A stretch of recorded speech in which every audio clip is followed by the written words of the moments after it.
That's way too fast. Did it already circle the planet several times, or maybe it's still there, but it's too fast for my vision to keep up. Klein's mouth twitched, deciding to wait a few seconds to see if the creature, whose speed surpasses imagination, would appear again.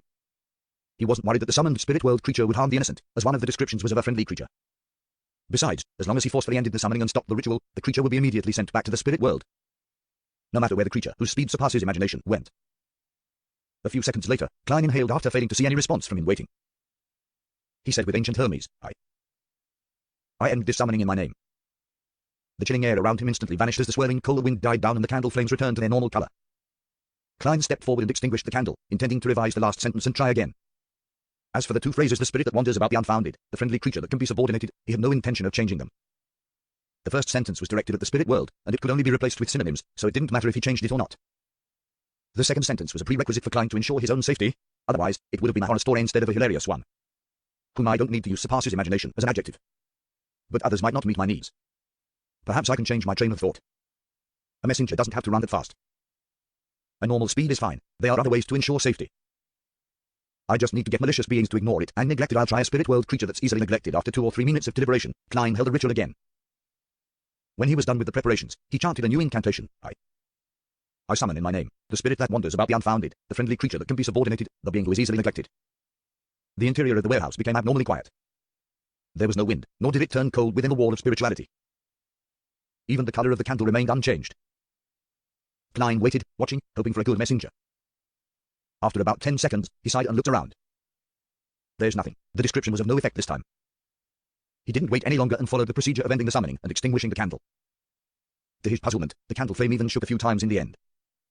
Did I miss something? Klein frowned, and then he relaxed, throwing the matter to the back of his mind. He reconsidered the question of how to modify the description and continued targeting the third sentence. I'll switch to another train of thought. If a messenger is especially good at enduring scuffles and has great survivability, it's still okay. No matter what, a messenger that can deliver the letter to the target is a good messenger. Klein pondered for a moment, then he held the summoning ritual for the third time. Amidst the fragrance of herbs and essential oils, and under the dim light of the candlelight, the shadows on his face started about as his mouth gaped open and closed. I summon in my name the spirit that wanders about the unfounded, the friendly creature that can be subordinated, an extraordinary creature who has extremely high survivability.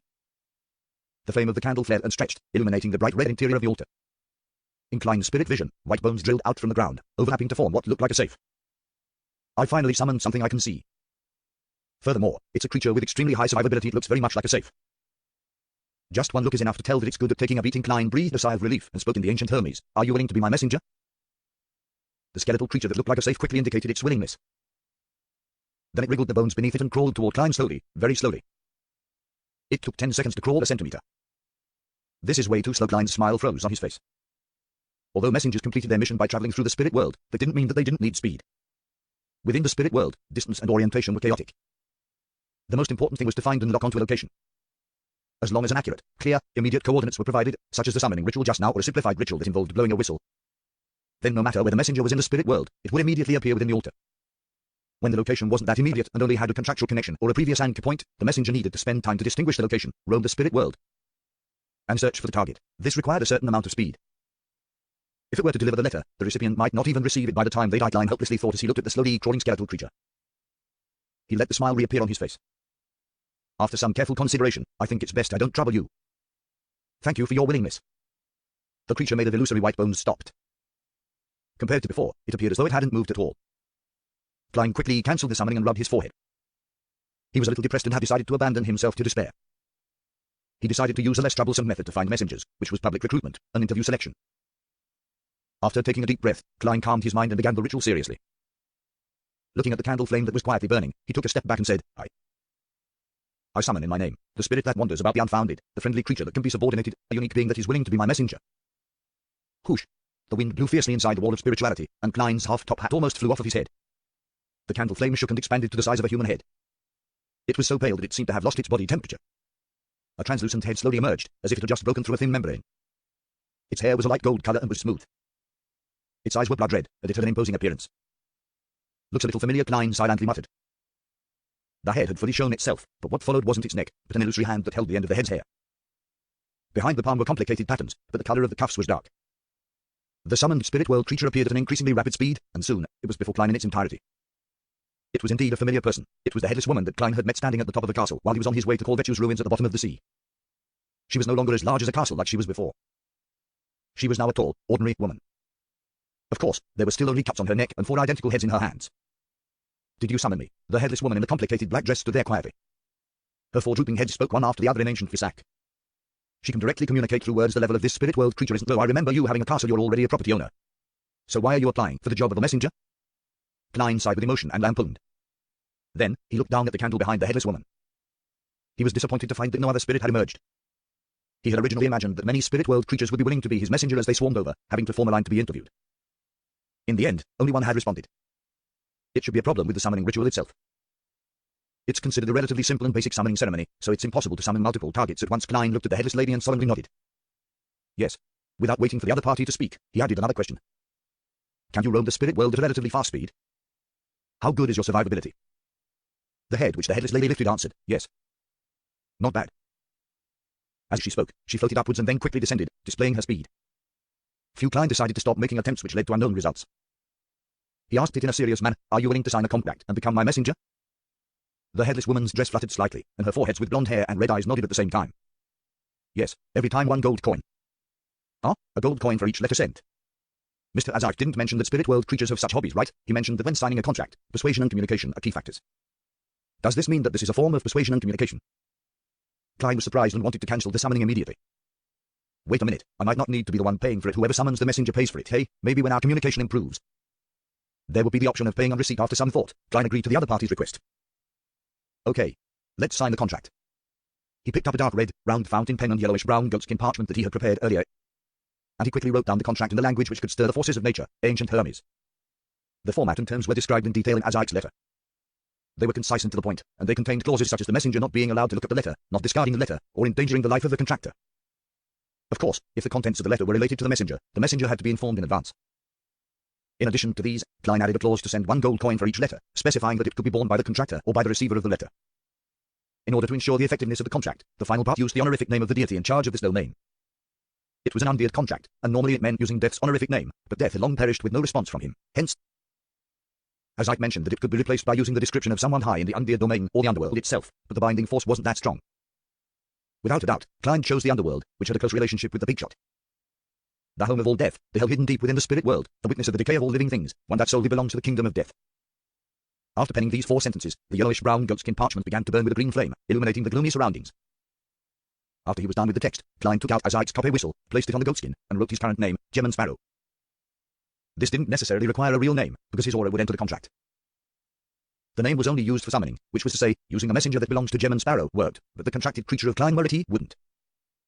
When Klein finished signing, the goatskin floated up, carrying Azaik's copper whistle and the dark red fountain pen, and flew to the headless lady. The headless lady held a head with golden hair and red eyes, let it bite down on the fountain pen and wrote her name, Rionet Dineka. The green flames quickly gathered together, wrapping around Azaik's copper whistle and the yellowish-brown goatskin parchment. A few seconds later, the goatskin was reduced to ash, and the copper whistle fell into the palm of Klein's hand. The headless woman, Rionet, collectively blinked with the eyes of her 4 heads, and her body rapidly faded away into the pale candle flame. After the contract was made, Klein no longer needed to undo the summoning. He could do it with his own will. Phew, I finally have a messenger. The spirit that wanders about the unfounded, the friendly creature that can be subordinated, the messenger that belongs to Gemon Sparrow. Well, when there's an opportunity, I'll get an artisan to create something like the copper whistle, so that I don't have to summon my messenger every time via ritual. Klein cleared up the mess in a rather good mood. Over the next few days, Bayam gradually returned to normal, but Dinitz still hadn't been able to receive any telegrams from Admiral of Blood's pirate crew. On Sunday morning, he flipped through the newspaper and suddenly lowered his voice as he said to Klein, "There's a Beyond the Gathering tonight. Want to attend? Beyond the Gathering." Klein thought for a bit, then he nodded and responded, "Okay. I should bring forward to the collection of the supplementary ingredients of the Nimbrite Master Potion. I can also see if I might meet an artisan." He subconsciously started to make arrangements in his mind. Upon seeing Gemon Sparrow agree, Dinitz breathed a quiet sigh of relief, unable to contain his joy. For the past few days, having had his bounty raised significantly, he had obediently stayed in the suite to monitor the radio transceiver. He was so bored that he yearned for the evening to arrive immediately. The Beyond the Gathering that Dinitz mentioned was at the Amiris Leaf Bar, where pirates, informants, and adventurers were active. It was the first choice if one wanted to gather information and buy supplies. Dressed in a black coat and silk top hat, Klein followed Dinitz through the crowded bar's lobby and into a card room. Under the watchful gaze of several bouncers, he gave the predetermined signal and descended down a flight of hidden stairs to a wide underground area. It's like the Evil Dragon Bar in Tinjin City. There's an underground market for herbs, essential oils, ancient books, charms, and all sorts of common mysticism materials. However, the difference is that there are also all sorts of guns and ammunition for sale. Klein even discovered antiquated muskets and lead bullets. Hey, they also sell fake identity documents and fake seals as expected of an overseas colony. Their industry is much more developed than Tinjin's. I'll buy a batch of ingredients later to make charms in the Sea God domain. There will always be some discounts if I purchase them in large quantities. Klein slightly turned his head from side to side to take in the situation in the underground area. Next to him, Danitz, who was already doubtful about his own disguise skills, had deliberately put on a cap, keeping the front of his cap down to cover half his face. With great familiarity, he led Klein to the other end of the underground market and knocked on the closed door with 2 long knocks and 4 short knocks. Behind the door, there was only a single candle. It swayed on the lampstand on the side wall, scattering yellow light onto the tiny room. Danitz pointed to the long robes, masks, and other items which were hanging or placed on a table, and said to Klein, "It's up to you to decide whether you would don a disguise. You can also choose not to." Klein looked around, his gaze sweeping past the bouncers in the room. "I don't need it. I am now an informant for the kingdom's military, and the Church of Storms also knows of my identity. So there's nothing for me to be afraid of if the pirates and adventurers have any malicious thoughts about me because of my lack of a disguise, and if they attempt to attack me." Hair Klein suddenly pictured bounty rewards flying towards him one by one. Danitz curled his lips secretly, picked up a black iron mask, and wore it. Then, he and Klein passed through a dim corridor and into another room under a bouncer's lead. The place was lavishly decorated. The floor was covered with a thick carpet from the southern continent. The walls were decorated with shining lampstands, and the fresh smell of candles could be caught as they suffused with light. Klein glanced around and, without Danitz's help, found a brown leather sofa and sat down on it. He leaned back and crossed his right leg. There were already more than 20 people of various genders gathered here. Some were in hooded robes, while others showed their faces. According to Danitz's description in the morning, not all of the people attending this gathering were Beyonders. There were spokesmen for certain factions, as well as adventurers, pirates, and mysticism enthusiasts who wanted to become Beyonders. Time slowly passed in that quiet environment. About 7 or 8 minutes later, the old man who was sitting on a reclining chair straightened his back and crossed his hands. He chuckled. "Everyone, let's begin." Because he was old, his white hair was sparse, leaving only a thin layer. However, his light brown eyes weren't turbid, with them being bright and sharp. The organizer of the gathering, Strongman Ozil, a famous pirate in the past, and now the secret boss of the Amiris Leaf Bar. Danitz leaned slightly and introduced the man to Klein with a suppressed voice. He'd actually mentioned it in the morning, but he was afraid that Gemmen Sparrow failed to match a name to the face and would later vent his anger on himself. "It's a sorrowful matter to have a secret grasped by others," Danitz sighed inwardly. Klein nodded indiscernibly as he silently watched the transactions happen. There were potion formulas for Warrior, Sailor, Mystery Prior, and others, but no one bought them. The expectant sellers were disappointed again and again. Danitz glanced at Gemmen Sparrow, who wore an expressionless face. He then leaned over and explained in a low voice, "There is no notary at this gathering, nor any powerful seer. The authenticity of the potion formula cannot be guaranteed. It's too easy to fake such things, and even if people recognize that the formula is fake, the seller cannot be punished because he might be a victim as well. I know this is one of the reasons why potion formulas fail to be widely spread." Klein uncrossed his right leg, leaned forward slightly, and said in a voice that was neither loud nor low, "I need the remnant spirituality of an ancient wraith." He didn't mention the eyes of a 6-winged gargoyle, the spring water from Sonia Island's Golden Spring, or any other supplementary ingredients. He was worried that others would guess that he was a faceless who was preparing to advance to Nimblewright Master. When he was in Tingen, Klein had relied on the purchase of supplementary ingredients to accurately suspect that Dax Tigdarian was a prospective spectator, and thus he figured out his identity as a member of the Psychology Alchemists. It was impossible to deduce any more from the remnant spirituality of an ancient wraith alone, as many of the rituals in the Undead domain would use it. Although Klein didn't disguise himself, he still had to be careful. The room was silent for 2 seconds. Then, a slightly hoarse voice sounded. "How much do you need? Someone really has it?" Klein controlled his expression and didn't let his joy show on his face. He tilted his head to look at the speaker and saw that he was a man in his 30s who was clearly of native blood. The man's skin was bronzed, but he had a dull luster from chronic malnutrition or a lack of light. His face was thin, his cheekbones protruded, and his eyes were sunken, more white than black. A small bottle. Klein pulled out a small metal bottle as an example. The thin, dark man was silent for a moment before saying, £500. That's reasonable. Klein originally wanted to haggle, but he caught a glimpse of Danitz sitting beside him out of the corner of his eye. "I'm Gemmen Sparrow, a cold, crazy adventurer." Klein repeated this line 3 times inwardly, quietly took a deep breath, and calmly nodded. "Okay." He took out the large stack of cash he had prepared, and he counted out a sum of £500. The man with the mostly white eyes took out a glass test tube from his pocket, threw it at Klein, and said, "All the spirituality will be gone after a year." He wasn't afraid that the other party wouldn't be unable to catch it, because even if it were to break, it wouldn't affect the material itself. It would only be a matter of changing the container. Klein raised his right hand and accurately caught the glass tube. He saw many phosphorescent spots floating in the tube, and when they touched the glass wall, they would strangely expand, forming a face with blurred features that opened to form a mouth that screamed silently. "It's real." Klein nodded to himself and handed the thick stack of cash worth £500 to the attendant, who approached and handed it to the seller. The trading continued, most of it failing with only a small number succeeding. At the end of the day, the gathering's organizer, Strongman Ozil, laughed and said, "I have a request." As he spoke, he pulled out a photo from his inside pocket. "The reward for finding the person above is £1,000, or some other common Beyonder ingredient of equal value. Remember, do not hurt her." £1,000? This would make most adventurers go crazy. I wonder who he's looking for, to offer such a high reward. Not surprisingly, Klein saw that everyone present was willing to give it a try. The picture began to be passed it in a counterclockwise fashion, and a few minutes later, it was in Klein's hands. As he casually swept a glance over it, a bit of surprise suddenly surfaced in his heart. The woman in the photo was rather pretty, with bright red hair and a pair of green eyes that resembled emeralds. Her skin wasn't fair, but she gave off a healthy feeling. At the time of the photo shoot, she was wearing a long, light-colored skirt. Her waist was tightened with a flower-shaped ribbon, making her appear exceptionally slender.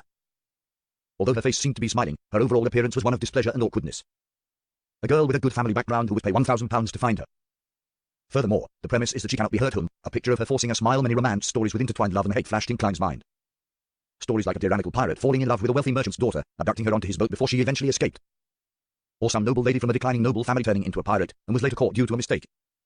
Only to have a sinful relationship with a mid- or high-ranking mandated punisher or military officer, thus escaping from her predicament and imprisonment.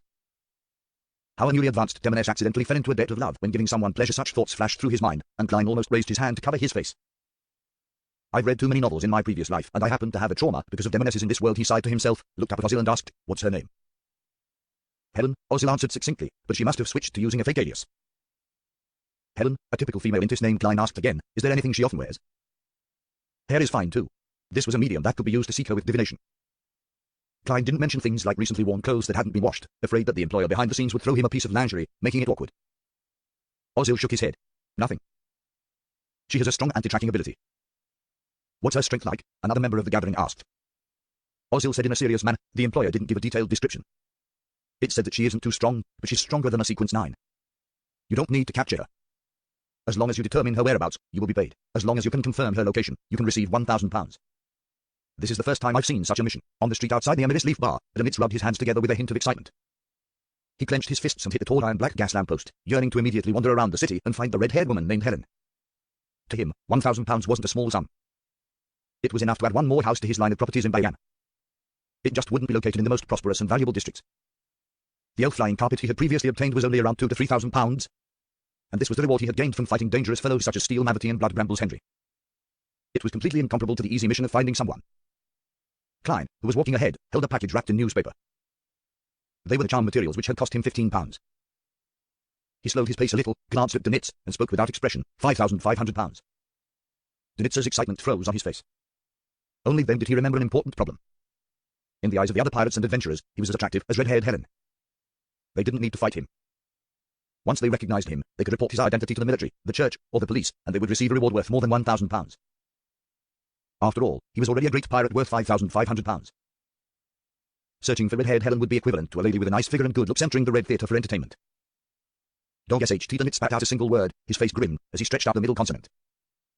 At the same time, he automatically pulled down his cap even lower. Klein, who had poured cold water on Dönitz, resumed his normal walking speed and considered the question of finding the red-haired Helen. The lack of a medium and the necessary information had made it difficult for him to use divination, so he had to consider other methods. Activate my underlings to do an investigation of the entire city. This is something that could only be done by the church, the military, and the police. Even the local gangs would find it difficult to accomplish. Wait, I think I can. I'm not God called Virtue. My believers are all across Bayam and Blue Mountain Island. I just need to make an announcement. No, a revelation to all my believers, and I can get them to search for red-haired Helen, but would this damage my standing? To do something like that for £1,000, even a god wants some face. If I were the real sea god, I wouldn't care about this. However, I'm now acting as Call Virtue. I have to maintain the dignity of a god as best as I can. Back when Call Virtue was on the verge of collapse, it didn't even broadcast a revelation when it was urgently trying to find Letitia and her subordinates. Instead, it only gave orders to his worshippers in the upper echelons. I can change its commandments as part of reconstructing an image, but I can't appear too low-class. Well, that should also be a requirement of true acting. It would be difficult to organize an investigation just by giving Colette, Edmonton, and the others a revelation. Furthermore, they would definitely magnify the severity of the issue and cause a huge commotion. It would only make things more difficult to deal with later. There's another solution. I can throw the radio transceiver above the grey fog and attempt to contact the magic mirror, Arrodes.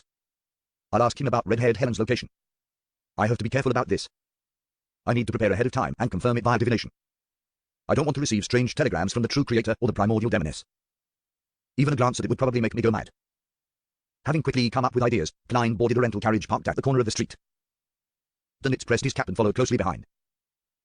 Returning to the Wind of Azurin, Klein took off his hat and coat while saying to Dönitz, "If your captain contacts you through a dream, ask for information about red-haired Helen. She probably doesn't know, otherwise I would have known this red-haired Helen." Dönitz grinned. "I don't know who's looking for her, to be willing to pay £1,000. His thoughts were whirling, imagining a love story akin to the ones Emperor Cell had penned. Klein glanced at him and casually mentioned, "I'll do the monitoring tonight." "You're doing it?" Dönitz snapped out of his fantasies, wondering if he had heard wrongly. "Yes," Klein nodded. "Gem and Sparrow realizes that I'm too exhausted. Although this fellow is a little crazy, he's still a good person at heart. He had actually decided to risk his life to save those people when we were at Banzai Harbor for reasons that couldn't be considered good." Dönitz sighed to himself. Carrying a radio transceiver and its relevant parts, Klein went into the bedroom, locked the door, and threw them above the grey fog with a sacrificial ritual. After doing all of this, he was in no hurry to leave the towering palace. He waved his hand, and the sea god scepter flew out from the junk pile. He scanned through the prayers of different people and gathered experience on how people had multiple facades. In the process, he would occasionally respond, like a child who still had great interest in a new toy. As Klein's browsing drew to a close, ripples of light began to form around the seat of the fool. Someone is praying to me, to the fool and not to sea god. Klein raised his eyebrows and emanated his spirituality, scanning the scene within the rippling light. In that harbor, in a room with closed curtains. Dressed in a classic black robe, Ed Sheeran resisted the impulse in his heart and said to the sweet, young girl, Denise, the gift of God is in our bodies, but if we want to obtain it, we must have a teacher guide it out. Your soul is pure and beloved by the gods. I will personally guide you. In the process, no matter what happens, you must trust me and listen to me. Before that, do you have any questions? Ed Sheeran was a swindler. His specialty was to establish a cult to cheat others for money and sex. He would then decisively flee before it reached a certain scale that would garner attention from the police. This time, he had come from Backland, disguised as one of the fools blessed that many gangsters in the capital were looking for. He had also developed a batch of believers in his target group. He falsely claimed that the fool was the incarnation of the Lord of the Storms and that he would come to save the faithful during the apocalypse. This was a secret that could not be widely publicized and could only be spread in secret. Otherwise, it would attract the attention of the gods of the other churches. Only those who were chosen would be able to believe in the fool in advance and be the first batch of the redeemed. To make himself appear more persuasive, he spent a lot of money in Backland, buying a piece of paper with the honorific name of the fool written on it. As for what was on the piece of paper, his comment was, "It looks like it's real." Denise asked with both fear and anticipation, "Lord Adorer, why didn't we get a response when we read the honorific name of God? Aren't we blessed who have been selected and should bathe in God's grace?" "I'll immediately give you God's grace," said Sheeran, and took a deep breath and suppressed the tantalizing images in his mind. 2 reasons. First, you haven't discovered the grace of God which is hidden in your body. I will help you complete that later. Second, you are not devout enough. Don't argue, I can see right through you. After you do all of this, you will be able to recite the honorific name of God and receive a response, just like me. Under Denise's idolizing and curious gaze, Ed Sheeran picked up a pen on the table beside her and scribbled a line of words. It was the Hermes language used for a sacrificial offering. In order to make the scam a success, Ed Sheeran had acquired a lot of religious knowledge and even went to a university's department of history to sit in on archaeology courses. Holding the paper in front of Denise, he proudly recited the words he had written in Hermes, the fool that doesn't belong to this era. The mysterious ruler above the grey fog. The king of yellow and black who wields good luck. Following that, with half-closed eyes and open arms, he said dreamily, "I feel the blessings of God." At this moment, a streak of silver lightning descended from the sky and landed right on Ed Sheeran's head. With a sizzling sound, the tiny electric bolts snaking across his body scurried. With God's blessing, he fell to the ground and his body quickly charred while his muscles twitched violently. After a few seconds, he stopped all movement, including breathing as Denise exclaimed, "Lord Ed Sheeran is indeed God's blessed." Denise finally sensed that something wasn't right. She stepped forward carefully, lifted her skirt and knelt down, placing her finger to the tip of Ed Sheeran's nose. He's dead, he's dead. Denise jerked back and fell to the ground in terror. She burst into tears and stumbled out of the room, heading for the nearby police station. Atop the grey fog, Klein silently retracted the sea god scepter. "You actually dared to use my name to cheat others of their wealth," and sully women. The corner of his mouth twitched, wishing he could give another bolt of lightning to that man named Ed Sheeran. This was called a corpse mutilation. The girl would probably call the police, right? This kind of case would inevitably be referred to a corresponding Beyonder team. I wonder if it will be the Nighthawks, the mandated punishers, or the machinery hive in mind. After what Mr. A has done, my reputation as the fool isn't small in Backland. Perhaps I already have a dossier in the official organizations. Well, maybe they'll put everything together and hand it over to the Red Gloves, or something similar for handling Klein's past identity and insight as a talk that allowed him to consider the possible future developments. However, he quickly put this matter to the back of his mind, because no matter what, they wouldn't be able to detect that it was him. Klein threw the sea god scepter back into the junk pile, ready to return to the real world. Suddenly, one of the dark red stars that were quietly floating in the boundless grey fog had lit up all of a sudden, emitting a light that was as bright as water. It swelled and shrunk repeatedly in an abnormally conspicuous manner. This was a crimson star that didn't belong to any member of the Tarot Club. What a busy day today, who could it be? Like Miss Justice, Mr. Hanged Man, and Little Sun, someone is relying on a certain object to connect with the grey fog. Klein's spirituality spread out as he thought. He didn't respond but only observed. As Klein's spirituality made contact, the constantly expanding and contracting crimson star presented the images of sounds contained within. A black-haired woman in a classical robe had fallen to the ground, writhing in pain.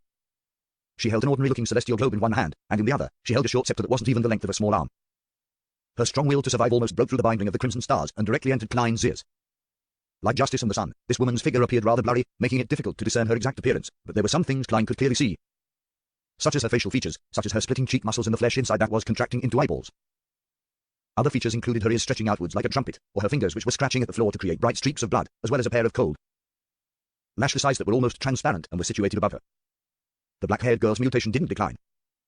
Her body was tenaciously healing itself, causing the flesh and blood which resembled an eyeball to melt away. Her ruptured muscles fused together, and her extended ears shrunking with every detail was in a repetitive seesaw-like struggle between the two states. Klein was dazzled by the illusory, lashless eyes. It was as if he had returned to Tingen, back to the time when he had first mastered spirit vision. Back then, he had seen a pair of eyes like that on old Neil's back. Hidden Sage, Klein leaned back in his chair, stretched out his hand, and took hold of the sea god scepter that once again flew out of the junk pile. He planned to lend a helping hand and smite those evil eyes with a few bolts of lightning. However, after careful examination, he sharply realized that the black-haired woman's abnormality had stemmed from the crazy ravings that no one else could hear. This was because the source of everything was in her ears, deep within her spirit body, her soul body. It's very similar to the situation when Miss Magician suffers from the ravings of the full moon. Fortunately, I'm experienced. Otherwise, I would have given the wrong response. Klein thought for a moment and thought of a way to save her. It was to pull her spirit body above the grey fog and directly block out the crazy ravings. As long as the source of the power was gone, the mutation would be quickly dealt with by the lady's self-recovery powers. As for whether she was worth saving, or if she harbored malicious intentions, the current him was no longer as troubled as he was in the past.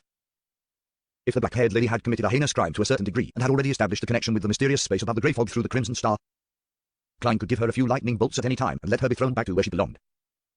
If she really has any kind of malicious intentions, or if she causes any accidents, I, who possess the Sea God Scepter, the Dark Emperor card, and am capable of using the Grey Fog's power to some degree, wouldn't lack the ability to resist. Klein held on to the white bone scepter in his right hand and pointed at the remote star.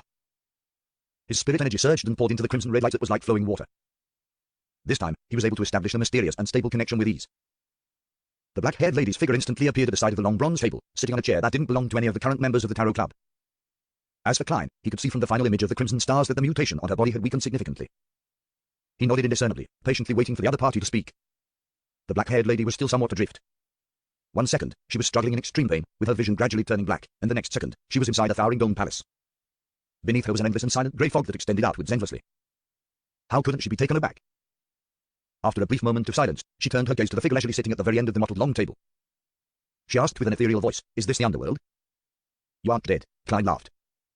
At this moment, he saw that the symbol tainted with starlight quickly changed on the back of the black-haired lady's high back chair, forming a pair of eyes that contained countless resplendent stars. They were cold and indifferent, and they lacked eyelashes.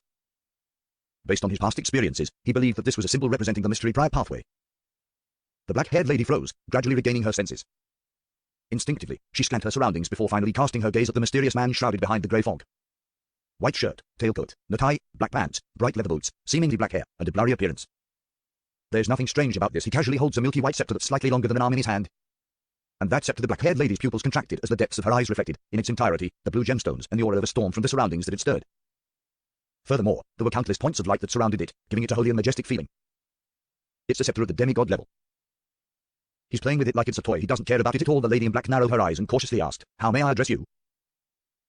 "You may call me Mr. Fool," the experienced Klein answered.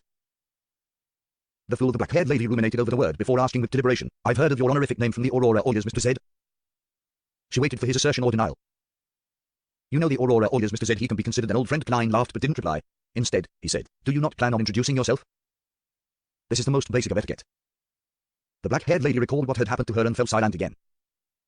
After a few seconds, she said in a slightly muffled voice, "My name is Katlia, and I have the nickname Admiral of Stars." "Mr. Fool, were you the one who saved me?" "Admiral of Stars, the Admiral of Stars, one of the 7 pirate admirals, someone with a bounty of £37,000. I've saved a treasure trove." "No," a person of high status. Klein shifted in his seat slightly, half surprised, half amused. He chuckled and replied, "Wasn't that obvious?"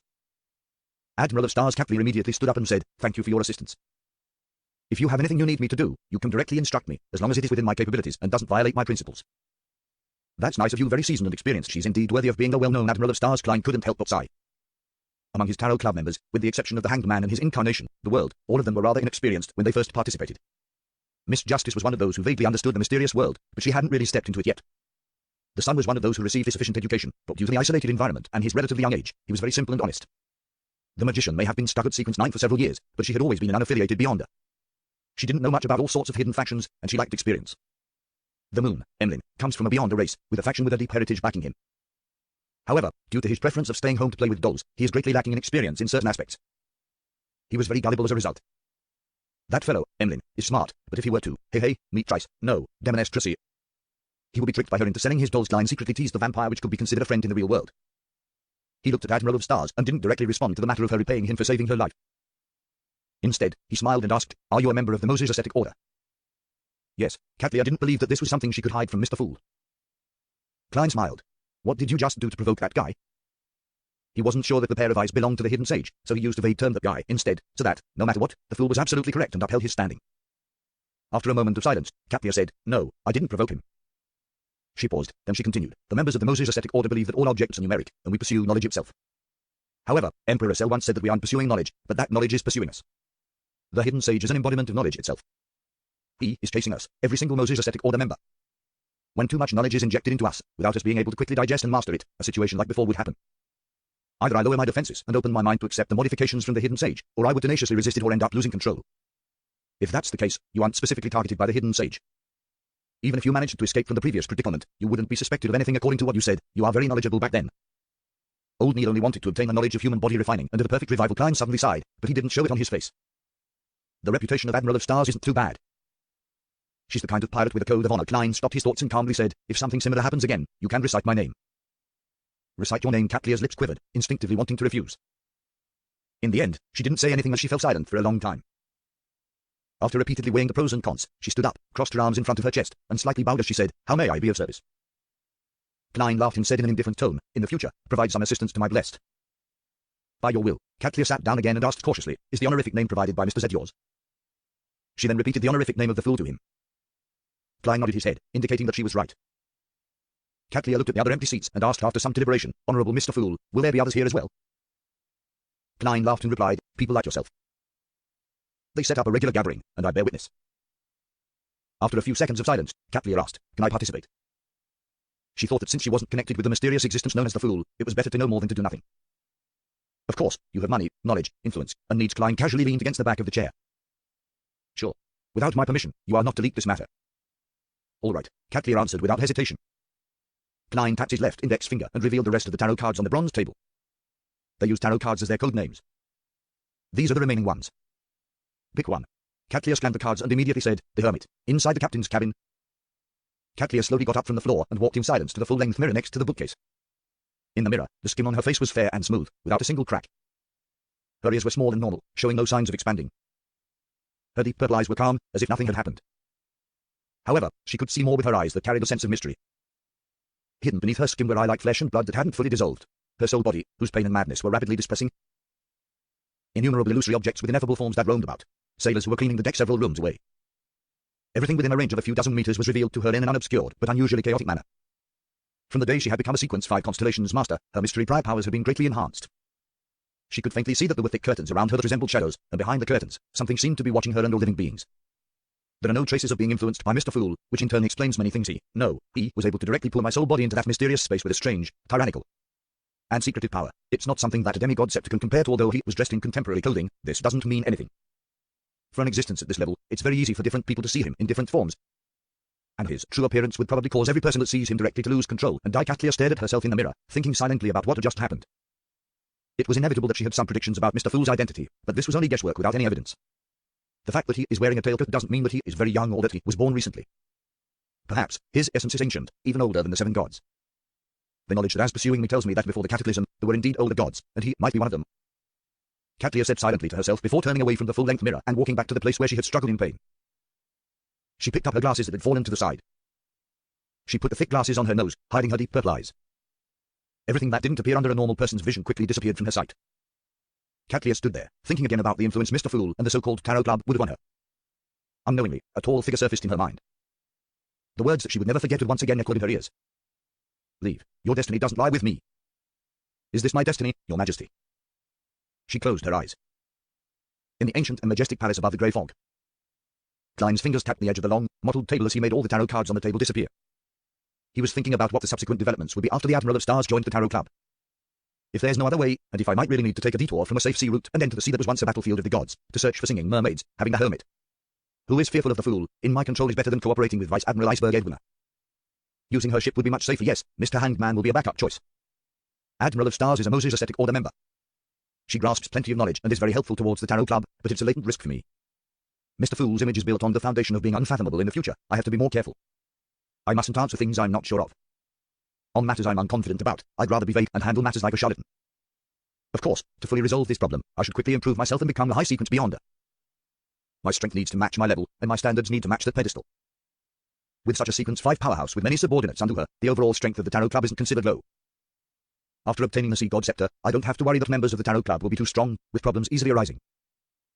I hope that there will come a day when this member of the Moses Ascetic Order, Admiral of Stars, will be able to play an important role in my revenge against the Hidden Sage. Klein exhaled as he vanished from above the grey fog. Backland, beneath St. Samuel Cathedral. A red-gloved Nitork entered the temporary office assigned to them, with a telegraph in hand. Captain, something happened at Enmat Harbour, he said to Sol Ashura Soust with some excitement. Soust touched the right side of his hair and asked, what happened? There's a new development from the fool, the one the Aurora Order is seeking. The member holding the telegraph handed the piece of paper over. His answer immediately attracted the attention of several red gloves who were present, including the man with black hair and green eyes who was taking an afternoon nap with his chair lifted up and his feet on the table.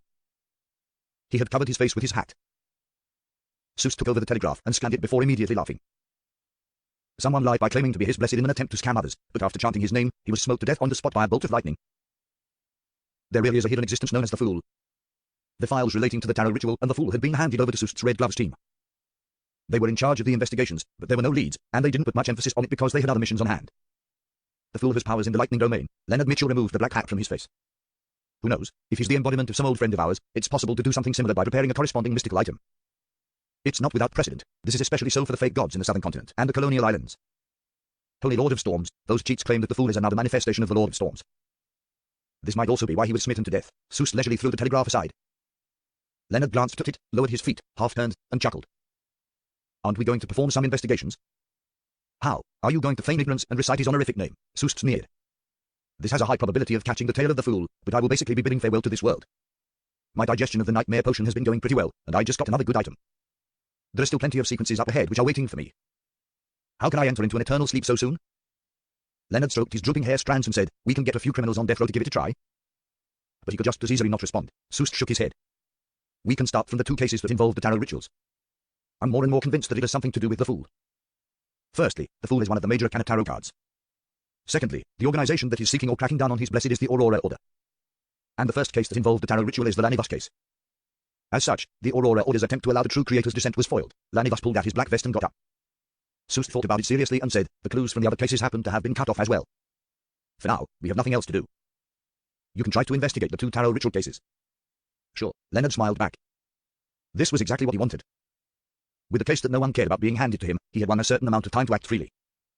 At 2:50 p.m., Force returned from the cold streets to her residence while trembling. It wasn't that she wanted to go out in this damp, cold weather, but it was that she had run out of food at home. As for Psio, she had gone all the way to Pritz Harbor to capture a fugitive and collect the bounty. It was unknown when she would be able to return home. She's always instinctively chasing after and capturing fugitives. It can be said that she has been acting in some way holding a large brown paper bag in her arms. She habitually fished for her keys to open the mailbox and take out the letters and bills. She entered the house, put the food away, and took off her thick coat that tightly clung to her body. Force began to look through the letters. Suddenly, her eyes lit up. There was a letter from her teacher, Dorian Gray. After she advanced to Trickmaster, the first thing she did was to write about it in her letter and mail it to Dorian Gray, hoping to receive her teacher's praise and subsequent guidance. However, days had passed without her receiving a reply. For a moment, she wondered if she should visit Pritz Harbor out of concern. Force quickly opened the envelope and began to read through it. I'm sorry that I have only replied now. I previously left Pritz Harbor for some time for a relative's funeral. Your talent leaves me gratified. Perhaps the stories hidden in your heart have helped you in acting. After you digest the Trickmaster potion, I'll provide you with the Sequence 7 astrologer formula and some ingredients, as well as a gift. The crux when it comes to acting as a Trickmaster lies in performing and hoodwinking. Hoodwinking can also be replaced with deceit. This has been verified by generations of Beyonders who can take into consideration other pathways like Swindler and Magician.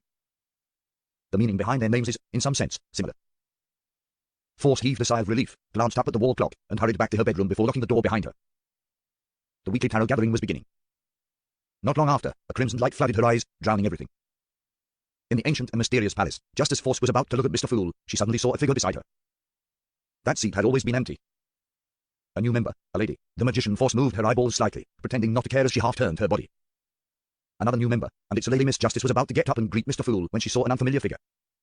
While feeling puzzled and expectant, she discovered a problem. The women were on one side of the table, while the men were on the other side. This should be divided according to Mr. Fool's intentions. I wonder if there's any symbolic meaning behind it. Yes, the ladies are on the left, and the men are on the right. Being neither left or right is what defines a god like Mr. Fool.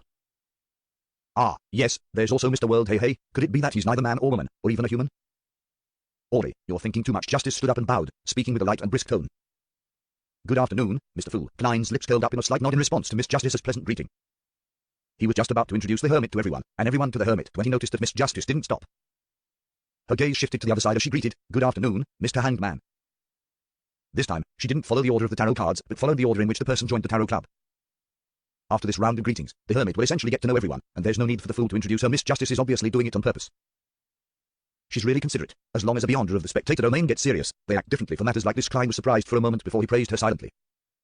At the same time, Alger responded to Audrey's greeting while cautiously sizing up the new member.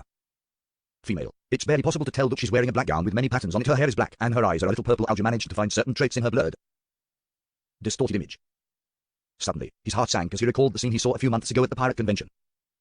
Back then, scattered starlight had magically formed a long bridge between the huge sailboat and the palace in the depths of the island.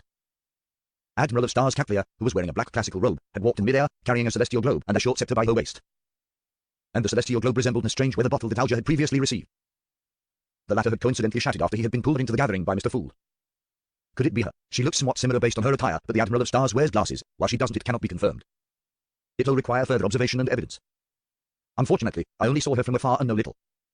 Regardless, I should be careful. When exchanging information, I should try my best to avoid divulging details about my actual situation. The world is Mr. Fool's blessed. Letting him know of my identity is totally different compared to the others. No, the other members. After the matter regarding the sea god, Mr. Fool has recovered a considerable amount of strength. He's even able to pull in a powerhouse like a pirate admiral.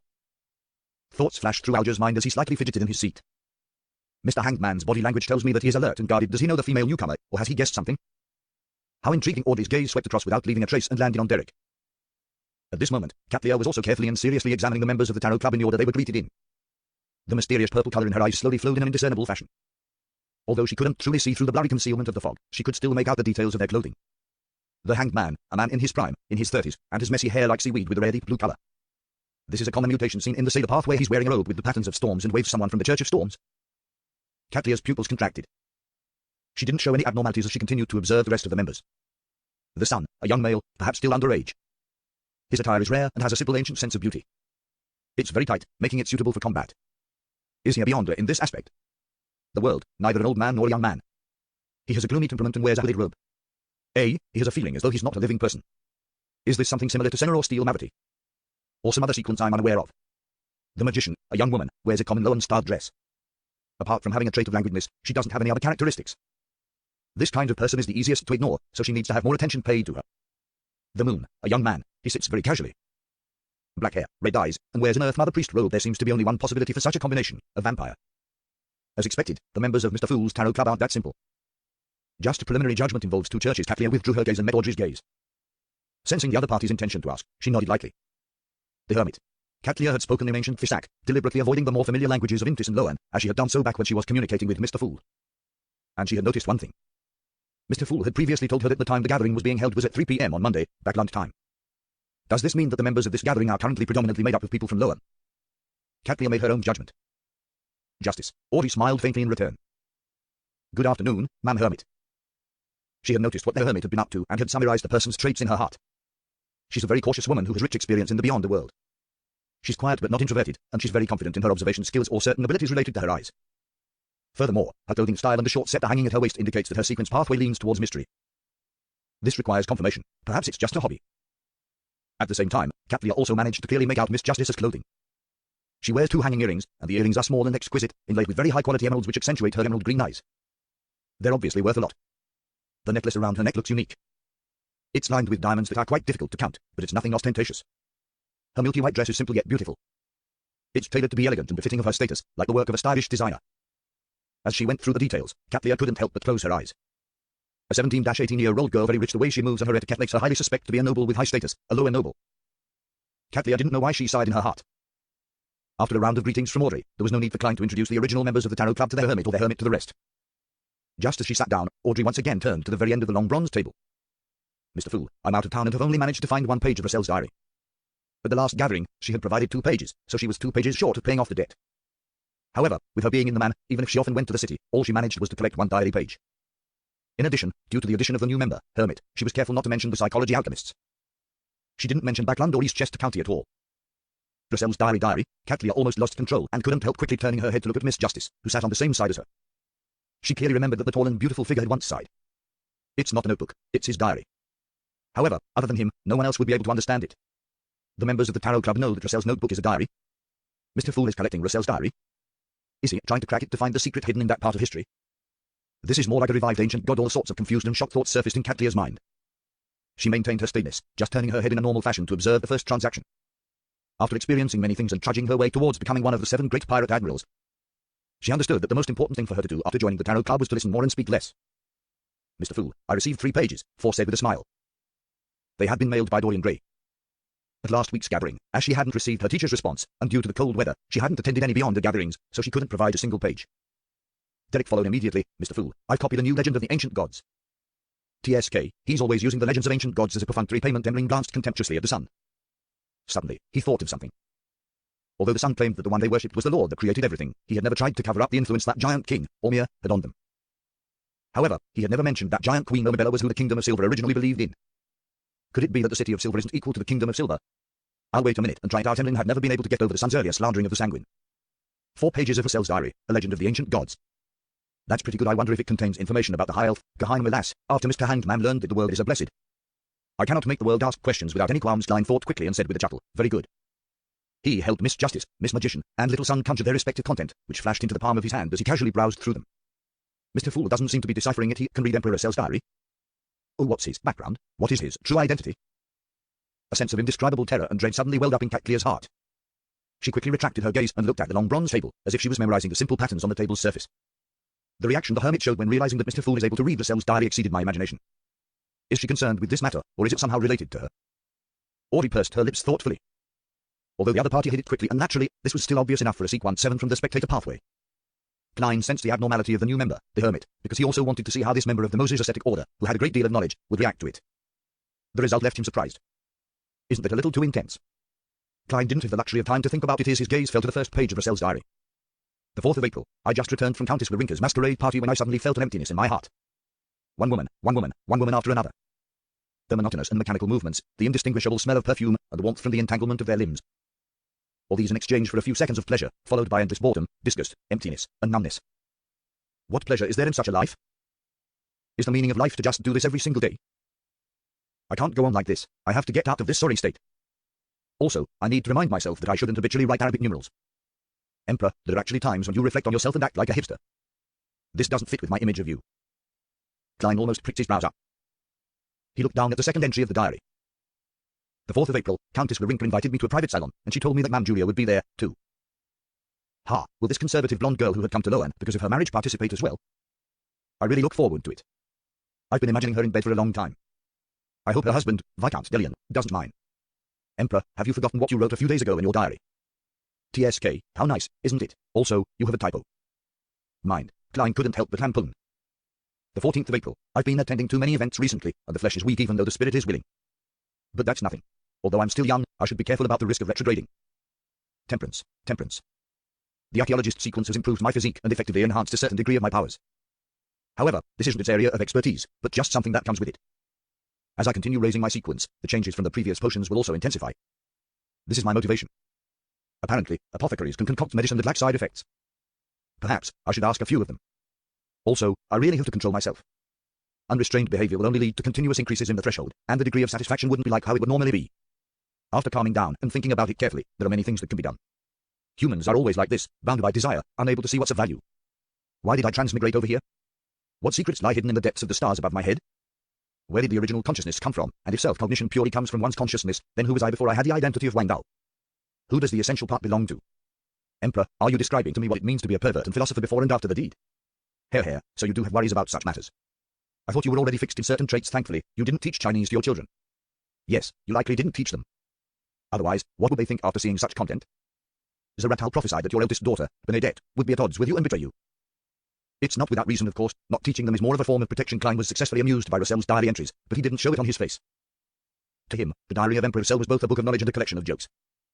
With this thought, Klein turned to the next page of the diary. The 2nd of October, Zaratal came to visit me again. Now that I've become a demigod, he wishes that I can honor a promise.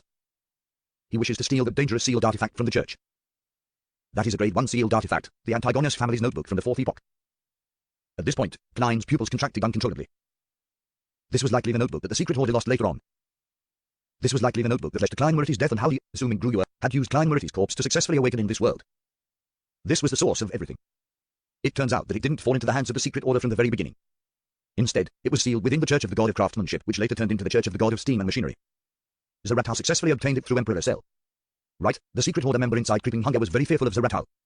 He believed that Zaratal is an undying and abnormal monster. Does this mean that Zaratal gained benefits through the notebook, but an accident happened? He turned from a person who could communicate normally with Lascelles into a monster. Therefore, this eventually led to the loss of the Antigonus family's notebook. Of course, it cannot be ruled out that Zaratal deliberately allowed it to be lost. Yes, as Zaratal became a monster, the secret order lost all the mermaids, causing subsequent faceless beyonders to risk their lives out at sea. Rosago succeeded because he attempted to enter that sea which is a ruin of a battle between gods. All of these thoughts flashed through Klein's mind, causing his heart to feel abnormally heavy. He didn't assume that the Antigonus notebook that he had encountered was closely related to Rissell, because the theory he always had stemmed from the law of convergence of beyond the characteristics, and that some of the details that followed were in line with similar logic. Are they all involved with the upper echelons of the seer pathway? Klein glanced over the palace and took in the endless grey fog. Could it be the cause? He asked himself this question once more from the bottom of his heart. Steadying his emotions, Klein went on to read the subsequent diary pages. Hey, I'll have to do it depending on the situation. If it's easy to steal and there's no risk of exposure, I'll try to do it.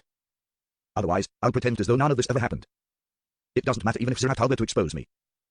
With my present identity, status, sequence, and influence, as long as I'm willing to repent, the church won't do anything to me. The other two diary pages recorded Rissell's train of thought towards constructing his plans to steal the notebook, but none of them seemed likely to succeed. However, Klein knew that Rissell eventually obtained the notebook and handed it over to the head of the secret order, Zaratal. After a moment's thought, Klein turned the page. The 10th of December, I once again attended that ancient and secret gathering. At the gathering, I discovered that they were unanimous in being extremely hostile to the Solomon Empire of the Fourth Epoch. I raised the question which Mr. Hermes quickly answered. In the Fourth Epoch, the ally and supporter of the Solomon Empire was the true creator. This is very real. I resisted the urge to ask what exactly our organization had done in the history of the Fourth Epoch, but as I left the palace and returned from my dreams, I found that Mr. Hermes' route this time coincided with mine to a certain extent. This ancient man who lived since the Cataclysm definitely knew more. I built up a rapport with him and earnestly asked him the question, is that why the organization hates the true creator? Is it solely because he had used the creator's holy name in his name? Mr. Hermes chuckled and said that they weren't such superficial creatures. He asked me in return if I knew what the actual abilities of the shepherd were. Of course was my answer. He asked again in a profoundly meaningful manner, who do you think would be most likely to develop in the direction of being omniscient and omnipotent among all the present gods? The first thought that came to me was the shepherd pathway, which could engage in devouring and grazing, so as to control the souls and characteristics of other beyonders. So that's the reason. This page only had this diary entry, but it contains a lot of information. The Solomon Empire originally came under the true creator's camp, yes, in the Tudor family's underground ruins. There are humanoid statues of the 6 true gods. Although it isn't certain whether they were worshipping or desecrating the gods, one thing is certain. The 6 gods were involved in the affairs of the 3 empires, and they later had a close relationship with the Trun-Soist dynasty. Did the 3 great empires represent 3 different camps of gods? Klein tried to use his archaeological discovery and historical knowledge to decipher the hidden truth of the previous epoch, but he was still shrouded in fog. Towards Hermes, the oldest master of mysticism, Klein's answer came close to Rissell's. As a Beyonder sequence was raised, the saints and angels of the shepherd pathway were able to engage in the grazing of more souls, gaining more and more Beyonder powers. In the end, if the true creator had finished grazing the other 21 Beyonder pathways, he would be, to some extent, the omnipotent and omniscient creator. There are still a lot of secrets hidden in the sequence pathways. Klein turned to the 4th page. This diary page recorded the actions Rissell took after he consumed the savant potion. He read a lot, studied a lot, tamped down on his foundation very firmly, and increased the scope and depth of his knowledge to a whole new level. In this period of time, he had almost no entertainment. Learning was his greatest form of entertainment. In one of the diary entries, he wrote, when a person knows with certainty how much he will gain after putting in the effort, and is able to directly tell how much he gains, then he will certainly work as hard as I am now. Isn't this the fundamental attraction of many games? Klein turned over the last diary page and read the legend of the ancient gods provided by Little Sun. During the entire process, the majestic palace was completely silent. Be it Justice or the Moon, they were both considering what to trade and communicate later on. It was the first time that the hermit Katlia had encountered such a situation, but she didn't feel uneasy or uncomfortable at all. Instead, she carefully analyzed the information that the scene revealed. This isn't the first time this is happening. Mr. Fool has the habit of reading Rissell's diary at the tarot gathering. The members will proactively or passively search for the pages for him. However, it can't be confirmed if there were any advance payments. He really can read Rissell's diary. He's searching for secrets that have sunken in the river of history. Just now, that Sun mentioned that the information he handed him was about legends of ancient gods. This is roughly in line with my previous speculations. At this point in time, Klein had roughly finished reading the new piece of information regarding ancient gods. In the second epoch, in those dark years, every ancient god had a god attached to them, just like the dragon of imagination Ankhulot and his child, the dragon of nightmare, Altsuhot. In the information provided by the Sun, there were detailed examples of some typical subsidiary gods, but most of the information didn't provide their true names, only their titles. These included the god of beauty and the goddess of life, who were subsidiaries to vampire ancestor, Lilith. The goddess of misfortune and the god of the dead, who were subsidiaries to annihilation demonic wolf, Phlegria. The god of luck and the queen of calamity, who were subsidiaries to elf king, Sonithrim, and so on and so forth. Queen of calamity. Klein suddenly thought of the book of calamity and the golden wine cup he had taken from the ruins of the high elf. The name Trahainem and the word calamity was engraved on it in Elvish. This caused him to make the connection that Trahainem was the elf king's subsidiary, queen of calamity. Unfortunately, I can't directly seek confirmation with Little Sun. I'll have to wait for further information from him. Klein sighed silently. At the same time, he made some theories about the fact that these titles didn't correspond with their true names. The City of Silver was originally the Kingdom of Silver that came under the Giant King's court's rule. Other than having sufficient understanding of its own forces and enemies, the information regarding the other ancient gods will only come from legends and rumors, and they aren't that detailed. Compared to the simple and easy to understand titles, a god's true name can consist of complicated and difficult words to remember, which can make it harder for them to be spread. The information provided to Klein when he turned over the page confirmed his theory. However, it gave him new doubts. The dragons also had a dragon of wisdom, which was the equivalent of a god in the city of Silver, called Hiraburgen, and under giant King Ormir, there was also his eldest son, the god of dawn, Badheilbrun, and his queen, the goddess of harvest. Why doesn't the goddess of harvest have a real name? Isn't she the queen of the giant king's court? The city of Silver should have records of it. These so-called subsidiary gods are equal to the angels, or king of angels of later times. Yes, the sequence 2 of their pathway, and sequence 1 single quote of the other pathways. Klein suppressed his perplexion and inferred the truth from the information recorded in the card of blasphemy. Within the same pathway, if there was a sequence 0, then there wouldn't be a sequence 1. And if there was no sequence 0, then there would be at most 3 sequence 1 single quote s. However, Klein didn't dare to base his judgment on this. After all, his knowledge was partial, and he didn't even know if there were any preconditions for the sequence 0 and sequence 1, which was derived from the law of beyond characteristics conservation and indestructibility. I'll assume this for the time being. Klein leaned back, letting the information in his hands disappear, smiling as he said, "You may begin." At this point, Alger was still seriously examining himself. After considering how to communicate properly, he used the technique of being in the other person's shoes. He started from the point of view of the hermit, who was suspected of being Admiral of Stars, to see what exactly he had exposed. Mr. Fools protects every member's true identity with a blurred and distorted image, but this method doesn't affect the representation of colors. Dark brown colors can be difficult to distinguish, but bright colors are easily grasped. At the very least, I can tell that Miss Justice is blonde with bright green eyes. And for me, the most obvious thing I can't hide is my dark blue hair. But this doesn't say anything. It's not a problem to say that dark blue hair is a common mutation in Beyonders within the Sailor pathway, but the converse isn't true. This is because such traits are hereditary. On Sonia Island and in the Berserk Sea around Desai Bay, they were places where elves originally gathered. Many humans with traces of elvish blood will also have dark blue hair. Hey, it's the same for districts where there are a certain number of Church of Storms Beyonders. Ignoring any other trait, it's difficult for the hermit to determine any further information based on the situation. Just as Alger heaved a sigh of relief, he caught sight of the storm robe he was wearing. After returning to the Blue Avenger, not only was he the captain of the ship, but he was also the bishop of the sailors. He often needed to wear the corresponding clothes to celebrate Mass. If he didn't show his devotion in his daily actions, there might come a day when he would be reported by his subordinates. The Church of Storms has always been wary of those members who had been drifting out at sea for a long time, as prolonged acting as pirates might one day turn them into real pirates. In any case, the Lord of Storms has never given a revelation to exclude pirates from his followers. Under the cover of that blurred distortion, it's hard to see the details of one's clothing clearly. This isn't a problem, however. I still have to pay attention in the future. During tarot gatherings, I should change into a set of ordinary clothes, although I can't be sure. I still have to treat her as a pirate admiral. I can't afford to be careless, Alger thought cautiously. At this moment, he heard the seemingly suppressed voice of the Moon Emlyn, which was a result of him being unable to hide his emotions. "Mr. Hanged Man, I've done the preparations. When can you obtain the inheritance of that sanguine baron? You mentioned before that it's in the hands of some powerful pirate." You didn't have to say the last sentence. Alger's body instantly stiffened. Powerful pirate. The hermit's eye swept over the Hanged Man once again. Alger's expression didn't change as he turned his head to the moon and asked, "Have you obtained the funds?" "Of course." Emlyn raised his neck. He originally wanted to wait until the 3-month maturity was up before he went to the bank to withdraw the money. But he soon discovered that he was in a completely different mood after deciding to buy the sanguine baron's inheritance. He no longer had any qualms or hesitation. He was filled with expectation and desire, wishing that he could get his hands on it immediately. It was just like how he felt it in the past when he was about to buy a beloved doll. He had held back for more than a week before finally giving up by selling the acceptance draft. Although he had lost some money, it was still acceptable. In many situations, an acceptance draft could be used as a currency. "I'll get it for you within the week. Finally, let's confirm the price, £4,500. Is that all right?" Seeing that the deal was about to be struck, Alger didn't pursue the moon's act of exposing him. Emlyn thought about the dolls in his room, cleared his throat, and said with his eyes furtively darting around, "Can it be cheaper?" "It's not up to me to decide, but I can try to acquire it for you at a lower price. Also, don't forget my commission." "Let's lower it. How about £300? Alger's tone didn't change at all. "All right." Emlyn exhaled quietly. Not a very powerful vampire, an underaged or a recently matured one, Caclia silently watched from the sidelines and made her judgment. Seeing that the deal between Mr. Hanged Man and Mr. Moon had been concluded in a few sentences, Audrey habitually felt that she should buy something. "In a week or two, I'll contact the members of the Psychology Alchemists in East Chester County and tell them that I've become a Psychology Alchemists member. I'll exchange my contribution points for the subsequent potion formula. There's no need to make a request to purchase it here for the time being once I find out what ingredients are needed. I can ask for everyone's help. There's no need to buy any mystical items for now. I've already had one of them reimbursed. Being able to obtain such rare items with too great a frequency might imply many problems." Audrey's thoughts raced, and she came up with an idea. She turned halfway and looked at the gloomy man at the end of the table. "Mr. World, you mentioned that you have clues to the characteristic left behind by a psychiatrist. Have you successfully acquired it?" "I plan on buying it for Susie," she silently added in her heart. In fact, when she was considering this matter, she had another slightly mischievous idea, which was to find an excuse for Mr. Fool to turn over the Dark Emperor card which sat beside him. From her point of view, Ma'am Hermit was particularly affected by the matter regarding Russell's diary. And from how her reaction was extraordinarily excessive before she quickly hid it, it was quite possible that she knew about the cards of blasphemy.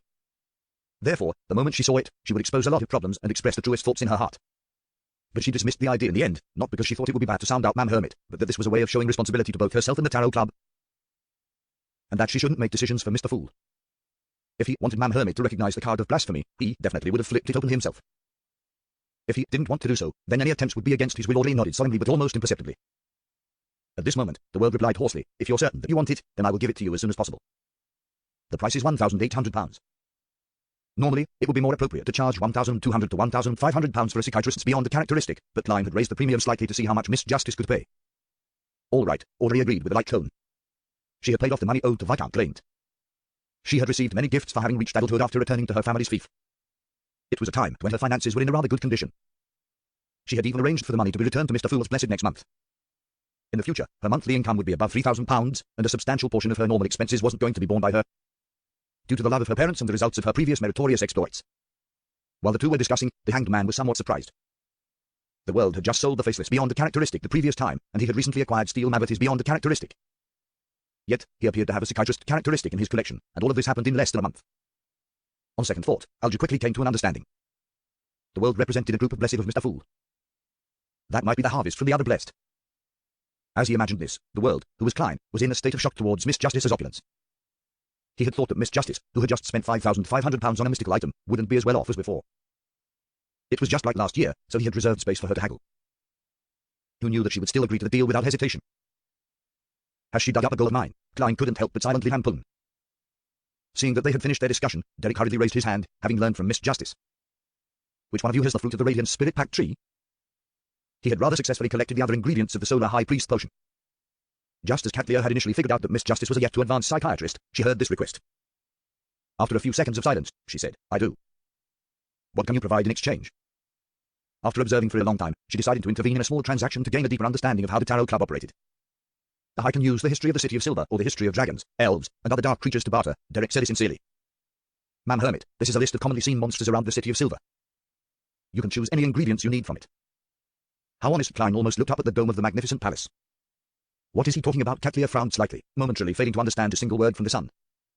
After a brief moment of consideration, the hermit Catlia made the choice that benefited her the most. She said without betraying her emotions, "I'll make a decision after seeing what the commonly seen monsters are around the City of Silver. Another person who gains something without risking anything of her own are the people who spend too much time at sea good at fleecing others.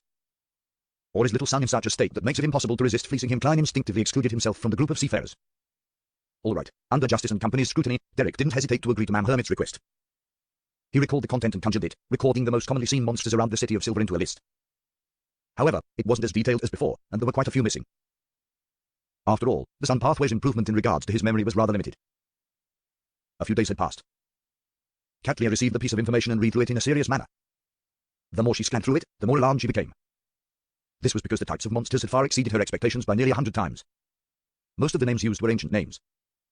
If not for her being a Moses Ascetic Order member who had been pursued by knowledge, and having reached Sequence 5, making her experienced and knowledgeable, there was no way she could have known what these names would really be referring to. But even so, there were still a few monsters she had never heard of. They were like shadows who would never reveal themselves in dreams or imaginations, forever lurking in the depths of the darkness. Where exactly is the City of Silver? Why are there so many monsters? 10 seconds later, Catlia raised her head without a change in expression. She said with a staid tone, "Use the history of your City of Silver in exchange." All right. Derek's eyes lit up as he seemed to see hope in advancing. He soon conjured the historical materials of the City of Silver with the help of Mr. Fool. Having had ample experience, he knew that even more complete and detailed information was worth more than the fruit of a Radiant Spirit Pact tree. Hence, he retained some of what he knew. Catlia knew that she wasn't Mr. Fool, so it was impossible for her to let the members patiently wait for her to finish reading. Therefore, she casually flipped through it. After confirming its value, she deliberated and asked, "How should I hand over the fruit of the Radiant Spirit Pact tree to you?" Just as she said that, she suddenly thought of something. With a guess, she looked to the end of the long bronze table. "Mr. Fool, is it done by a sacrificial ritual?" This left Ori, who had prepared the answer, to be clearly stunned. She swallowed the words that she was about to say. Ma'am Hermit is very impressive and knowledgeable. She directly guessed that it's done via sacrificial and bestowment ritual. Ori controlled her minute facial expressions as she clicked her tongue and sighed inwardly. Yes, Klein gently nodded without going into detail. He believed that it was impossible for a pirate admiral, a Sequence 5 powerhouse of the Mystery Prior Pathway, to not know how a sacrifice was made. This was even something they were good at. Furthermore, she knew the Fool's honorific name, so she didn't lack any of the necessary conditions. Indeed, with a godlike existence bearing witness to a gathering, a sacrificial and bestowment method is the safest and most convenient way of trading, and the conversation through the soul body can result in direct knowledge transfer. Catlia thanked him before saying to the sun, "I'll do it as soon as possible." Although she didn't show any abnormalities, her heart was in no way calm. From her casual flipping of the information provided by the sun, she discovered that the City of Silver was truly filled with oddities. It included matters about being forsaken by the Lord, how it didn't have a sun, resulting in a state of eternal darkness, and high and low frequency lightning. Matters like how strange and terrifying monsters hid in the darkness when there was no light, and how they survived thanks to black-faced grass. It mentioned that they had survived for more than 2,000 years since the Dark Ages. All of this exceeded Catleya's expectations. As a powerhouse at sea who was knowledgeable and had acquired many secrets, she instantly connected the time and descriptions to a famous concept in history, the cataclysm. Following that, she followed this line of thought and made a further inference. The forsaken land of the gods. Suddenly, the figure she looked up to surfaced in Catleya's mind once again. A sentence filled with an emotive sigh surfaced. He had always been searching for the forsaken land of the gods back when he was alive. He said that the ultimate answer towards everything is hidden there. The sun comes from the forsaken land of the gods, which Emperor Cell couldn't find despite all his efforts. Mr. Fool can connect to that place directly. No, perhaps, he awoke from that place, Catleya thought in alarm and solemnity. She had previously belittled the Tarot Club because the moon, Justice, and the sun were of low sequences. She believed that with Mr. Fool having awoken only recently, he was obviously unable to pull members of significant strength. However, she now had to re-evaluate matters. It involves the forsaken land of the gods, the Church of Storms, the Church of Mother Earth, the lower aristocrats perhaps. It's precisely because they're low sequences that these members can be nurtured to be able to reach higher ranks in their respective circles without being suspected.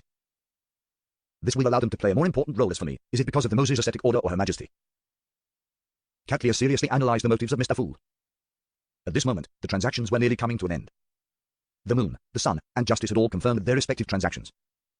As for the hermit Catleya, she was still observing. Out of caution, she didn't rashly open her mouth to expose more information about herself. Alger had originally planned on making a request to buy the Sequence 5 Ocean Songster's potion formula so that he could make the subsequent preparations, but with the addition of the hermit, he became especially wary. He gave up on his decision at the last minute and prepared to push it back until he had really advanced to Wind Blessed. Only with him being stronger would he have the room to breathe. As Force would be able to obtain the astrologer potion formula and a certain amount of ingredients from her teacher soon, she hadn't prioritized her purchases yet, so all she did was watch silently. She actually curbed her desire to buy a mystical item to make up for her relatively showy trick master powers that were lacking in strength, as well as how her apprentice powers were only good for passing through walls and opening doors. However, her real-life circumstances restricted her desires. Up to this day, her savings had exceeded £400. For a member of the middle class, that was rather good, but she clearly remembered how Miss Justice had bought a mystical item for £5,500 previously. Even if it was a relatively average mystical item without significant negative side effects, it will still require £1,000 to £2,000. Force languidly sat there, unable to open her mouth to make a purchase. Klein controlled the world to scan his surroundings before hoarsely saying, "I need a pair of eyes from a six-winged gargoyle." The supplementary ingredients of an Imbrite Master, Drago Bark and the spring water from Sonia Island's Golden Spring, were commonly seen items in the mysterious world. As long as he purchased them at different occasions, he wouldn't garner suspicion from anyone. Therefore, Klein only requested for the eyes of a six-winged gargoyle. The hermit glanced at the world and said without rushing, £300, or the equivalent cost in gold coins. She had noticed that the previous transactions were all made in Lowen's gold pound. As expected of the Admiral of Stars, who has a pirate crew with an ancient faction backing her. She is very resourceful, and her prices are cheaper than usual, if not for Little Sun's imminent advancement. And how he would soon obtain the method for removing the mental corruption of a beyond characteristic. I would have even consulted her on this problem, Klein thought as he made the world smile deeply. Okay. With the transaction completed, the palace that resembled a giant's residence fell silent for more than 10 seconds. Without Mr. Fool's reminder, Justice, the Sun, and company knew that they had entered the free exchange segment. The hanged man now deliberately looked at Miss Justice and Miss Magician without looking at Ma'am Hermit. Something major recently happened in the Rorsted Archipelago. He didn't plan on divulging the world's involvement, since it was very likely that Mr. Fool was in possession of the sea god's identity. If he were to rashly confirm this matter, it might spoil Mr. Fool's plans and throw himself into danger. He planned on using a normal tone to mention the happenings on the surface, while emphasizing a Moses Ascetic Order member, archaeologist and adventurer, Letitia. He planned on using this to sound out the hermit to figure out if she was Admiral of Stars, Catleya. This was because this pirate admiral was rumored to also be a member of the Moses Ascetic Order. What happened? Justice asked with piqued interest. Alger said calmly, a disguised archaeologist, Letitia, discovered an ancient elvish ruin in Simim Island and took out an item from it. This pushed the deity the locals believed in, sea god Corvetu, to be on the brink of collapse. This fake god wished to create tsunamis to drown the island so that everyone could accompany it in its death, but it was stopped by the Church of Storms' Sea King. Finally, Letitia was found and Corvetu had died. The threat of the tsunamis was leveled, but strangely, the devout believers of the sea god would still occasionally receive responses. Letitia is dead. For an ancient elvish ruin, Catleya had heard of this archaeologist, who was part of the same organization, before, but she wasn't too familiar with her. This was because formal members of the Moses Ascetic Order had to spend a certain amount of time inside and ascetic training. When fully paying attention, she was able to control her powers in a way that significantly exceeded the average person. Therefore, she only seemed slightly stirred as she listened seriously to the hanged man's description without showing any obvious abnormalities. When the hanged man said that Corvetu was dead and how the sea god still responded to its believers, Catleya first frowned in puzzlement before using her spiritual intuition to recall a certain scene. Yesterday, she had seen Mr. Fool hold a milky white scepter when he pulled her above the grey fog. At the tip of the scepter were many tiny blue gems which were swirling with countless points of holy light. And more importantly, it emanated an aura of godhood, one that seemed like the corporeal aura of the ocean and storm. This Catleya instinctively turned her head to the end of the long bronze table, where Mr. Fool was shrouded in the greyish-white fog. Why is she looking at Mr. Fool? Audrey sharply noticed the hermit's subtle motion. This left her somewhat suspicious. From her point of view, this was an atypical response. Mr. Hanged Man was clearly mentioning something that had little to do with everyone. He was talking about the so-called sea god Corvettu's ability to occasionally reply to its believers despite its apparent death, so why would Mam Hermit look towards Mr. Fool? Corvettu's death occasionally replying to its believers. Mam Hermit is looking at Mr. Fool. Could it be? Audrey's eyes lit up as she came to a conclusion. Could it be that Mr. Fool is the one replying to Corvettu's believers? Mam Hermit knows about this, so... As thoughts whizzed through her mind, Audrey had turned her body halfway to look expectantly at Mr. Fool, who was seated leisurely at the end of the long bronze table. Meanwhile, Alger was also surprised and alarmed about the hermit's unexpected reaction. I was only trying to sound her out about what connection she has with the Moses Ascetic Order member, Letitia. Why would she suddenly turn to look at Mr. Fool? Could it be that she knows that the current sea god is a manifestation of Mr. Fool? Her reaction implies this is highly likely. Before she was recruited into the Tarot Club, did she have a lot of secret exchanges with Mr. Fool, and was already secretly working for him? The more Alger thought, the more he paid attention to the hermit. Then, he subconsciously joined her in looking towards Mr. Fool, who was shrouded in the greyish-white fog. He, the hermit, and Justice turned around at different times, but their nearly unanimous actions made the magician Force and company notice something amiss. Why are they looking at Mr. Fool? Does sea god Corvettu's death have to do with Mr. Fool? Believing they were smart, Force and Emlyn began guessing at the reason as they cast their gaze to the end of the long bronze table. Derek didn't know who sea god Corvettu was, nor did he understand what it meant for it to respond to its believers even after its death. However, since everyone was looking at Mr. Fool, he naturally looked over as well. The world was laid by a second, as though he was deliberating over something. He first scanned the Hanged Man, making him shudder in fear. Then, he changed the direction of his gaze. At this point, Klein had already come to realize which detail Mam Hermit had used to guess that he was the one replying to sea god Corvettu's believers in its stead. He was still stumped over what stance to use. Should I pretend that it's a trivial matter and that I didn't take it to heart, but since you mentioned it, I'll just admit it in passing? Or should I take the stance that since I'm a god, there's no need for me to explain myself to you? So there's no need for me to admit or deny anything. Klein recalled the fool's persona and quickly made a decision. The choice was to neither admit or deny anything, so as to prevent him from losing his standing as a god. However, he would add a single sentence on a particular point, making those who had failed to guess it become more puzzled. While the suspicious ones would be enlightened but would still be left shrouded in confusion as they realized, deep down, how unfathomable Mr. Fool was. With this in mind, Klein, who had leaned back, chuckled. He said leisurely and indifferently, Corvettu became a demigod by relying on a relic left behind by Calamity Lahainam. So they're consulting Mr. Fool about the situation with the sea god, but that doesn't convince me. It feels like there's a deeper truth hidden behind this matter. Could it be? No way, right? Force frowned as she began coming up with all sorts of thoughts. As expected, Katlia believed Mr. Fool was giving a straightforward answer while also informing them of some secrets. The demigod scepter is Corvettu's characteristic, or Calamity Lahainam's relic, or is it something that covers both definitions? Who is Calamity Lahainam? The name sounds elvish. Yes, the Hanged Man mentioned that Letitia found an ancient elven ruin. It's the residence of a high elf. How did Mr. Fool get that scepter? Did he rely on the Hanged Man or someone else? No, it doesn't seem like the Hanged Man. Otherwise, he wouldn't have proactively mentioned this matter. What motive does Mr. Fool have behind responding to the sea god's believers? Is this required for his awakening, something that can truly affect reality? The more Katlia thought, the more she found Mr. Fool unfathomable. It was just like how his body was being concealed by the thick grey fog. The clearer she could see him, the more puzzled, horrified, and apprehensive she became. This might be a tussle between gods. Katlia sighed inwardly as the emotions got the better of her. I guessed right. Alger finally verified that the present sea god was a manifestation of the Fool. His worries and indecision from before were instantly rewarded. On certain occasions, as a fake sea god believer, I can openly pray I wonder how much Mr. Fool has recovered. How much of his power can he release from the seal? It's at least at the demigod level. He will be able to provide tremendous protection at sea. The hermit's unsurprised reaction implies that she had long interacted with Mr. Fool and had learned of certain things ahead of time. This implies that her sequence isn't low. She might really be a powerhouse at the pirate admiral level. This is both good and bad news for me. The good news is that I have an additional powerful faction at sea supporting me. At times, we can tacitly cooperate and complete matters that were previously deemed unimaginable. The bad news is that a lot of my news and resource channels will be overshadowed by hers. My purpose in the Tarot Club will drastically decline. Of course, that's under the premise that she really is Admiral of Stars. Yes, I have to adjust my focus from gathering news and resources and align it towards the church. This is something she can't supplant me, Alger thought with joy and wariness. But sea god is really Mr. Fool. No, it should be said that the present sea god is Mr. Fool's manifestation. He has truly begun interfering with the real world. This is great. In the future, I can pray to sea god directly and receive a response when I'm out traveling at sea. Audrey felt surprised, overjoyed, and proud. According to what she knew, the churches didn't do fixed ritualistic magic internally. The ones who received responses by solely praying to the deities were mainly priests or a chance occurrence. Otherwise, they were blessed who just numbered at a handful. As for receiving a response from every prayer, they would be an extreme exception, even among blessed. But I can. Mr. Fool is returning to his throne, one step at a time. Replacing sea god is one of those steps. Audrey didn't hide the changes in her emotions as she smiled, sitting straight and elegantly.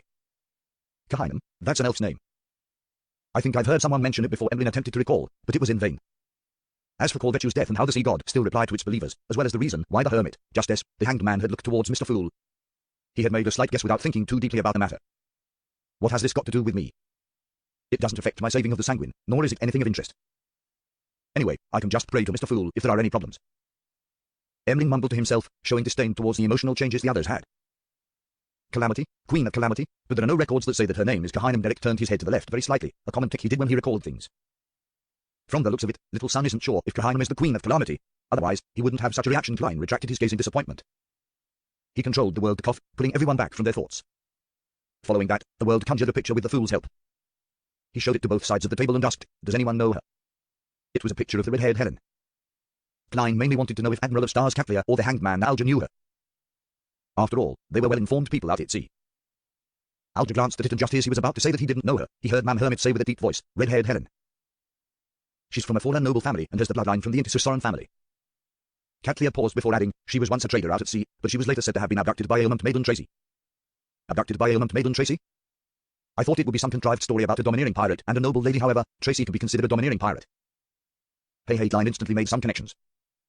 Force was still lost in her thoughts over the connection between Sea God and the Fool when she suddenly snapped to her senses. She acutely noticed that great opportunities lay in red-haired Helen and Vice Admiral Ailment's story as she began to daydream. To her regret, Mam Hermit had only said a few sentences without continuing. The Hermit knows Vice Admiral Ailment, however, that doesn't imply anything. Beyond this of a certain sequence or knowledgeable people will know who the 7 pirate admirals are.